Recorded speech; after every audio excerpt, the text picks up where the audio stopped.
Hello, Jamie, Graphene Gas Solutions again.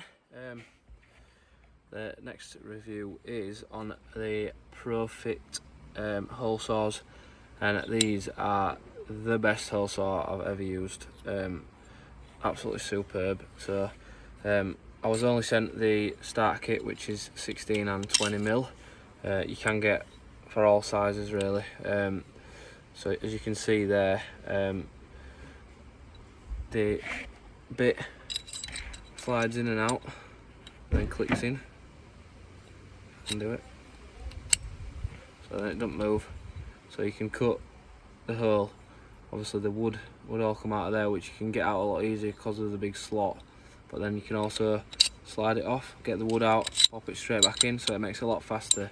And as well as that, it actually cuts the wood rather than burns through it like most other hole saws do. I know you can get better ones, but still I've never seen any like this where it's super sharp.